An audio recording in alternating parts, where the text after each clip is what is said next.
বাংলাদেশের পরিস্থিতি খুব ভয়ঙ্কর। আচ্ছা, আজ যে একটা ঘটনা ঘটছে তার জন্য অনেকটাই দুঃখজনক আমরা, যে আজকে আমাদের যে ফ্লাইটটা ছিল সেটা হয়তো বা মিস হয়ে যেতে পারে। তার দায়িত্ব কে নিবে?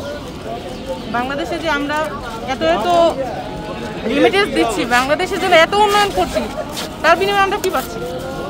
আজ আমাদের ফ্লাইট যদি মিস হয়ে যায়, এটার দায়িত্ব কে নিবে?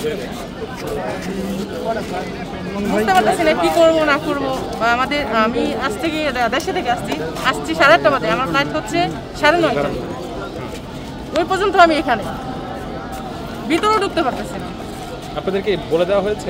না, আমাদের এখন পর্যন্ত কিছু বলা হয়নি, কিচ্ছু বলা হয়নি। 10:45 মিনিটে ফ্লাইট। এই যে আগুন লাগছে, এখন কিভাবে যাবেন? এখনো খবর পাইনি ভাই, আমাকে বলছে 7টার পরে আসতে, তারপরে এখানে জানা যাবে। যেতে পারবেন কিনা আপনার কি মনে হচ্ছে? আশা করা যায় যাওয়া যাবে। অনেকের কাছে শুনতেছি, কিন্তু এখনো আমি শিওর হই নাই, কারণ আমার 10:35 ফ্লাইট। সেক্ষেত্রে ভিতর থেকে কিছু জানাই না? না, এখনো এ পর্যন্ত কিছু জানাই নাই। শুনতেছি তো, এটা কিছুটা শুনতেছি, মানুষের কাছ থেকে শুনতেছি।